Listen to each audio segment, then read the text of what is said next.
En images, chapitre 1er. Je n'ai que moi-même à blâmer pour ce qui est arrivé et pour le gâchis qu'a été ma vie de délinquant. Dans la vie, tout est une question de choix, disait souvent Deacon, mon travailleur social. Il y a des bons choix et des mauvais choix, et chacun de ces choix mène à d'autres choix.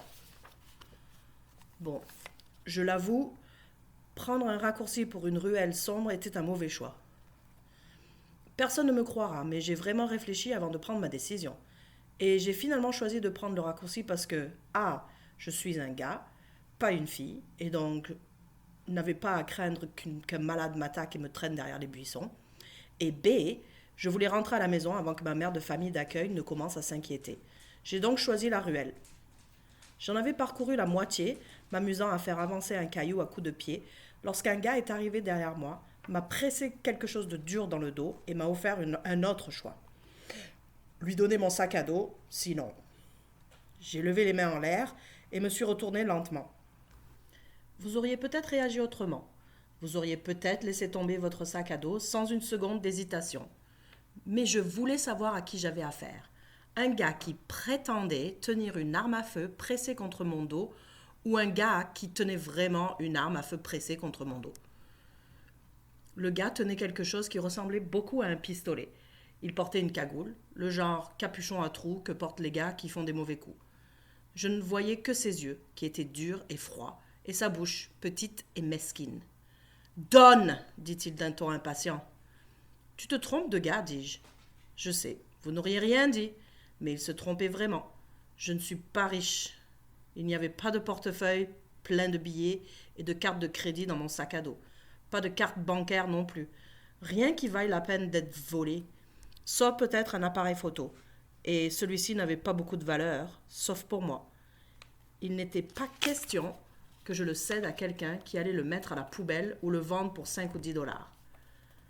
Ne m'oblige pas à répéter, dit le gars. Puis, il a levé son arme et l'a pointée sur ma tête. Vu de près, on aurait dit un canon.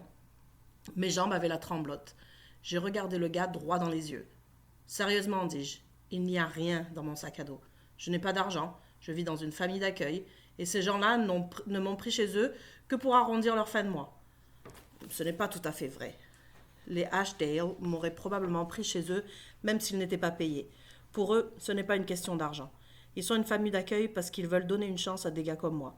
Ils sont stricts, mais gentils. C'est ta dernière chance, dit le gars. Je sais ce que vous pensez. Qu'est-ce qui te prend, Ethan? Donne le sac à dos, ne discute pas. Mais vous n'êtes pas à ma place. Vous ne comprenez pas ce que représente pour moi cet appareil photo. Je jette un autre coup d'œil à son pistolet. On dirait bien vrai. Mais pourquoi ce gars-là pointerait-il une arme chargée sur moi alors que mon sac à dos ne pourrait contenir que quelques dollars ou une carte bancaire ou peut-être un iPod? Il faut être désespéré pour faire quelque chose comme ça. Ou complètement cinglé, comme un drogué en manque. Mais un idiot de ce genre n'aurait pas un vrai pistolet. Il n'en aurait pas les moyens. Ça doit être un faux. J'aperçois mon caillou à quelques pouces de mon pied et je fais un autre choix.